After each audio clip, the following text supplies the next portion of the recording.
Good afternoon all. आपण समस्त को आम YouTube channel creative educational idea को स्वागत जनाऊँगी। आशा करुच्ची आपण समस्ते बहुत भलरे थिबे। तेबे चलंतु आउ डेरी न करी आज क्लास टी को स्टार्ट करिबा। आज क्लास टी रो टॉपिक रहिबो नॉन कोऑपरेशन मूवमेंट। किंतु क्लास टी को स्टार्ट करिबा आगरु मु किछि कथा कहि रखिबी। जेमिति कि आमे जानि छे non cooperation movement modern Indian history रो गोटे पार्ट। किंतु एथिरे आमे मुख्यतः तीनोटी मूवमेंट विषय रे पढ़िबा, जहा कि हेउछि non cooperation movement, civil disobedience movement and quit India movement. तो सेथि मध्यरु एबे आमे नॉन कोऑपरेशन मूवमेंट विषय रे किछि कथा आलोचना करिबा। The non cooperation movement was launched on 5th September 1920 by the Indian National Congress under the leadership of Mahatma Gandhi. In September 1920, in Congress session in Calcutta, the party introduced the non-cooperation program. It signified a new chapter in the history of the Indian freedom struggle. 5 September 1920 मसीहारे INC बा Indian National Congress द्वारा महात्मा गांधी नेतृत्व रे Congress रो Calcutta session रे non cooperation movement launch होइथिला ताहा हमें जानिले। एबे हमें आगो को बढ़िबा। तो वर्तमान हमें जानिबा causes of non cooperation movement. एही मूवमेंट रो कारण सब कोन थिला।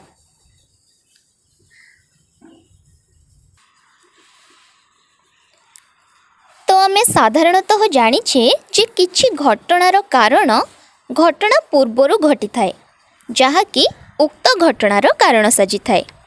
ठीक सही परी नॉन कोऑपरेशन मूवमेंट हेबा आगरु एपरी किछि घटना सब घटी थिला, जहाँकि नॉन कोऑपरेशन मूवमेंट रो कारण साजी थिला।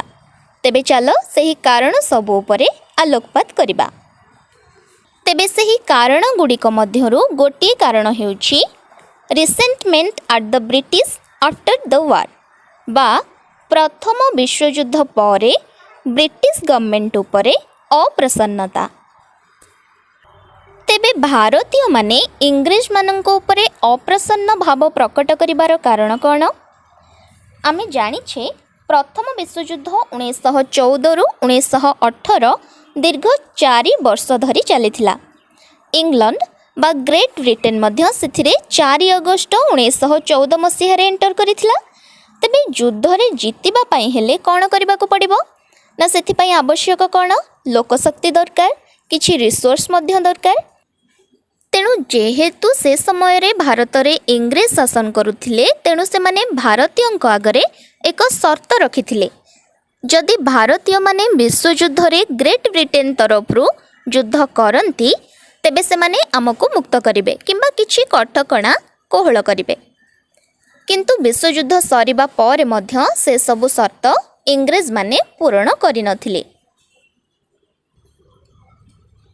Indians thought that in return for the extensive support of manpower and resources they had provided to Britain during the First World War, they would be rewarded by autonomy at the end of the war. But the Government of India Act 1919 was dissatisfactory. In addition, the British also passed repressive acts like the Revolt Act, which further angered many Indians who felt betrayed by the rulers despite their wartime support. तो government of India act किछि फलप्रद होई नथिला। ता सहित रावल्ट act, जहाँकि 18 मार्च 1919 रे Sydney रावल्ट अध्यक्षतार होइथिला, ताहा भारतीय मनरे विद्रोहर भाव वृद्धि करिबा पई सहाय होइथिला। आउ एक कारण हेउछि home rule movement. The home rule movement 1916 started by Ani Besant and Bal Gangadhar Tilak set the stage for the non-cooperation movement.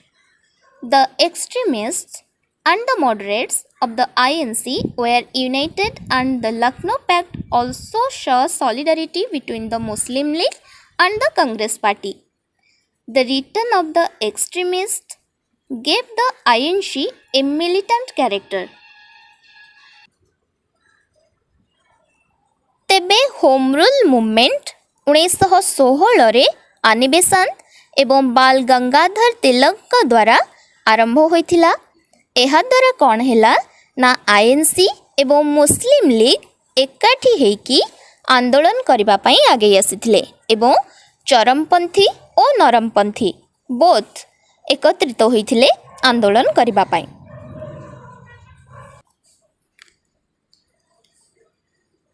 ଆଉ ଏକ କାରଣ ହେଲା economic hardships due to world war 1। India's participation in the war caused a lot of economic hardships to the people. Prices of goods began to soar, which affected the common man. Peasants also suffered because the prices of agricultural products did not increase. All this led to resentment against the government. तो विश्वयुद्धरे भारतीय भाग नेबा हेतु साधारण जनतार economy उपरे बहुत प्रभाव पड़िथिला। नित्य व्यवहार्य द्रव्यर दाम अधिक हेबारु सेमाने ताहा क्रय करिबा पई असमर्थ हेले। ता सहित कृषक माने मध्य बहुल भाबरे प्रभावित हेथिले, कारण खेतजात द्रव्यर दाम इंग्रेज सरकार बहुत कम करि देथिले एवं सेही सब दाम वृद्धि मध्य करू नथिले। ए समस्त कारण असहयोग आंदोलन पई बीज बुणिथिला।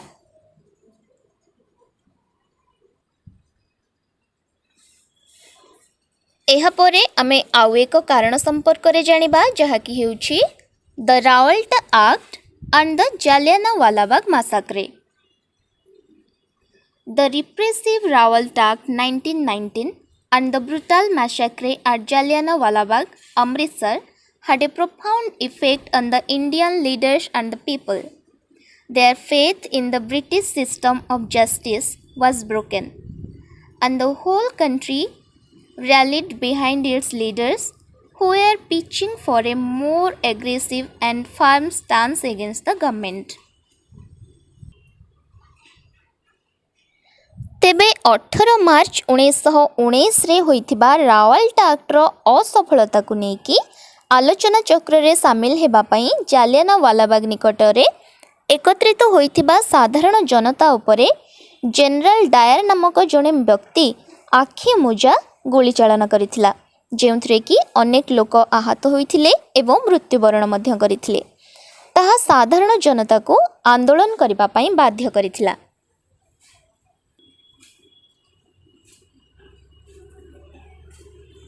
नॉन कोऑपरेशन मूवमेंट रो आउ एक मुख्य कारण हेउछि खिलाफत मूवमेंट। तेबे चलो वर्तमान आमे खिलाफत मूवमेंट कोन से विषय किछि कथा जानि नेबा। During the First World War, Turkey, which was one of the central powers, had fought against the British. After Turkey's defeat, the Ottoman Caliphate was proposed to be dissolved. Muslims regarded Sultan of Turkey as their caliph, religious head of the Muslims. The Khilafat movement was launched under the leadership of Ali brothers, Maulana Muhammad Ali and Maulana Shaukat Ali. Maulana Azad, Hakim Azmal Khan and Hasrat Mohani. It got the support from Mahatma Gandhi to persuade the British government not to abolish the Caliphate. The leaders of this movement accepted the non-cooperation movement of Gandhiji and led a joint protest against the British. तो आमे जानी छे world war केबे start हेथिला ना 1914 रे एवं शेष केबे हेथिला ना 1918 रे। तेबे वर्ल्ड वार 1914 रु 1918 जाए होइथिला। तो एथरे दुईटा टीम थिले, एहा को आमे टिके गप भलिया मने रखि देले ठीक हबो। तो से जो दुईटा टीम थिले, गोटे साइड रे ब्रिटेन एवं अपोजिट साइड रे के थिला ना जर्मनी थिला।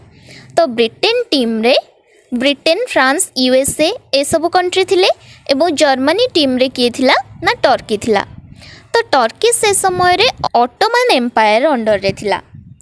टर्की का अंडर रे थिला ना ऑटोमन एम्पायर अंडर रे।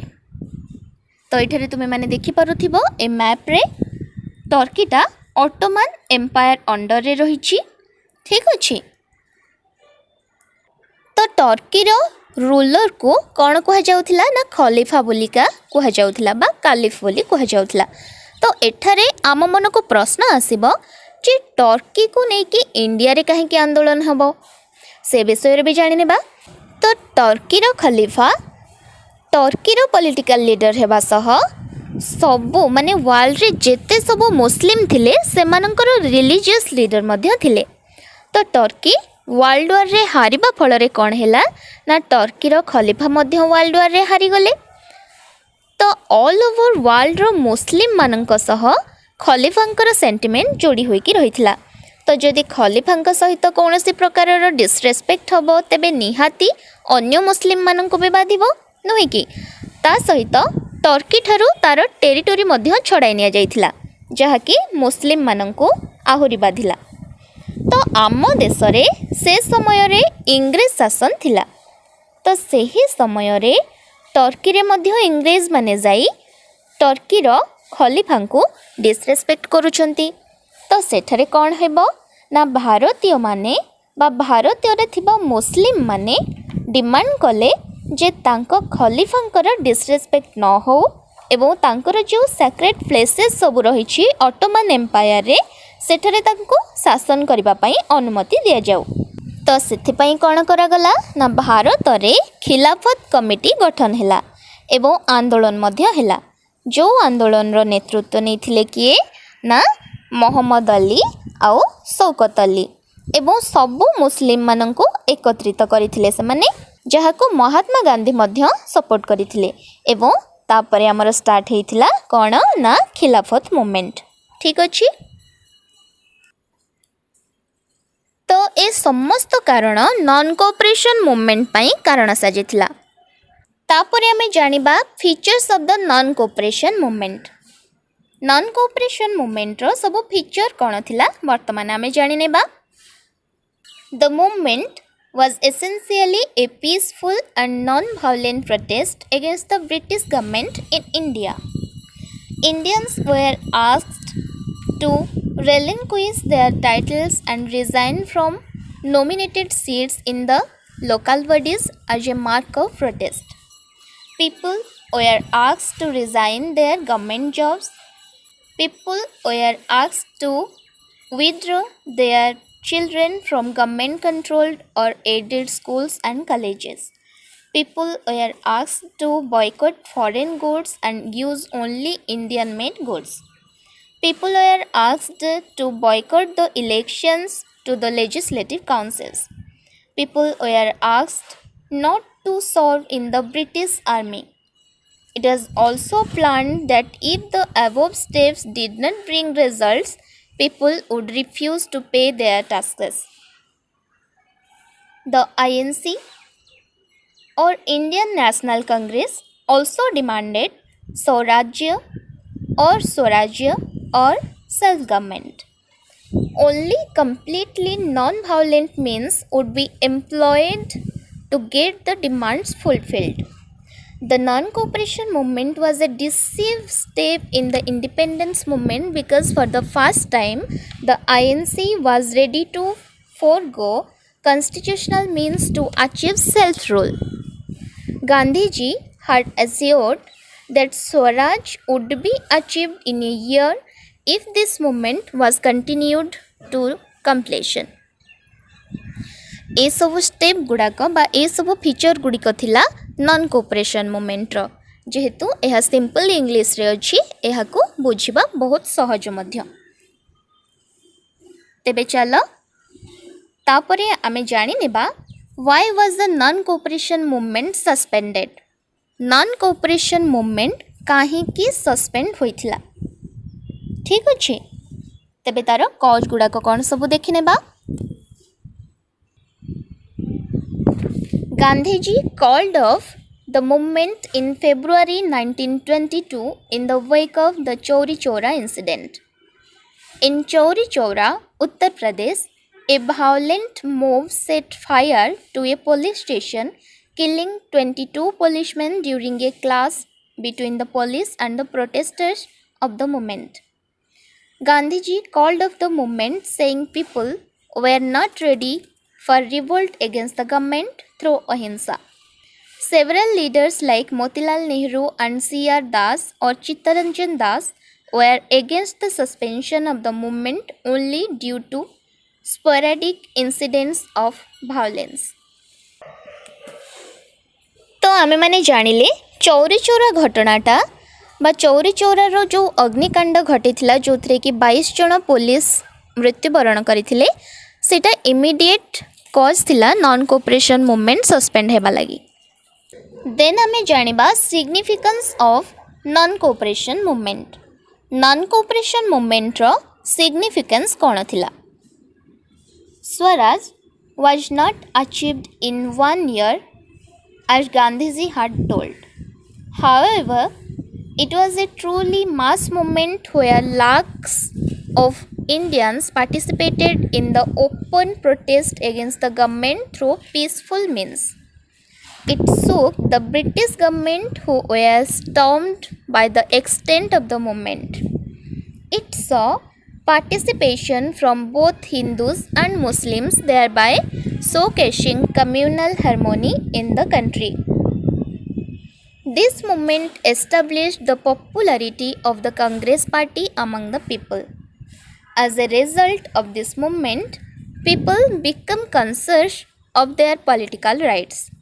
They were not afraid of the government. Hordes of people thronged to jails willingly. The Indian merchants and the mill owners enjoyed good profits during this period as a result of the boycott of British goods. Khadi was promoted. The import of sugar from Britain reduced considerably during this period. This movement also established Gandhiji as a leader of the masses. तो आमे जानिले कौन कौन सब significance रही non cooperation movement रो गोटे year भितरे केमिति Gandhiji non cooperation द्वारा स्वराज गढ़ी पारि नथिले. तापरे एथिरे बहुत सारा भल जिनस भी हेतिला किछि खराब जिनस भी हेतिला जहा कि वर्तमान आमे आलोचना कले. तापरे आमे नॉन कोऑपरेशन रो किछि फैक्ट विषय रे जानिबा किछि सत्यता विषय रे जानिबा. ठीक अछि. तो आमे तो जानिचे जे नॉन कोऑपरेशन मूवमेंट रे अनेक लोक भाग नेथिले. सेथि मध्यरु केतेक विशिष्ट व्यक्ति थिले. तो सेमानक मध्यरे अन्यतम थिले महात्मा गांधी जे कि मूल आधार थिले असहयोग आंदोलनर. तो महात्मा गांधी व्यतीत आहुरी अनेक व्यक्ति मध्य एथिरे पार्टिसिपेट करथिले.